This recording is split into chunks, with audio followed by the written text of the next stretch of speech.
Party అయిన భారతీయ జనతా పార్టీతో పొత్తు పెట్టుకుంది. కాకపోతే అక్కడున్న కాంగ్రెస్ అంత సీన్ ఇక్కడున్న బీజేపీకి లేదు కదా బేసిక్. అప్పుడు ఫినామినా ఎట్లా ఉంటుంది? అక్కడ కాంగ్రెస్ కి అంత సీన్ ఉండి తెలుగుదేశం సుదీర్ఘకాలం అధికారంలో ఉన్నటువంటి రెండు అధికారంలో సుదీర్ఘకాలం పాటు నడిచిన పార్టీలు రెండు కూడా అవి రెండు కలిస్తే మూడో వాళ్ళని ఎన్నుకున్నారు. ఇక్కడ వచ్చేటప్పటికి సెంట్రల్ లో అధికారంలోకి వస్తానన్న పార్టీ, స్టేట్ లో అధికారంలోకి వద్దాం అనుకుంటున్న పార్టీ, సుదీర్ఘకాలం పాటు అనుభవించిన పార్టీ, వీళ్ళిద్దరూ కలిశారు. అంటే అక్కడ ఎట్లాంటి ఫినామినాను, ఇక్కడ అట్లాంటి ఫినామినా, జాతీయ పార్టీ ప్రాంతీయ పార్టీ అన్నటువంటి. కాబట్టి ఇక్కడ ఆంధ్ర ప్రజలు ఎట్లా తీర్పిస్తారు అన్నటువంటిది మనం చెప్పలేం కదా. అదే అదే అంటే పెరిగిన పర్సంటేజ్ దాని మీద క్యాలిక్యులేట్ చేసుకుంటే కనుక పెరిగిన పర్సంటేజ్ లెక్క ప్రకారం అయితే అపోజిషన్ కే రావాలి.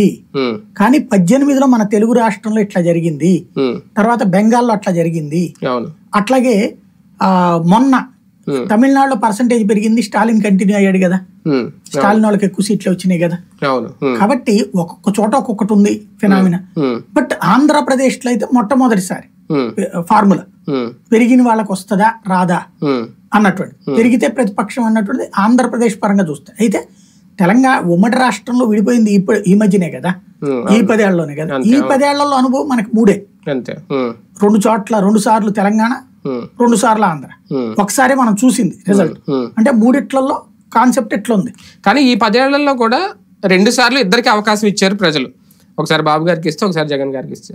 ఇప్పుడు ఇంకోళ్ళకి ఇద్దామన్నా 3వ ఆల్టర్నేటివ్ లేదు. ఈ ఇద్దరిలోనే ఎవరికొకరికి ఇవ్వాలి. సజావుగా సాగిపోతున్న పరిపాలనే మళ్ళీ కావాలని చెప్పి ఆకస్తో జనం బయటకు వస్తే ఈ రకమైన పర్సంటేజ్ వస్తుందా, లేదు వ్యతిరేక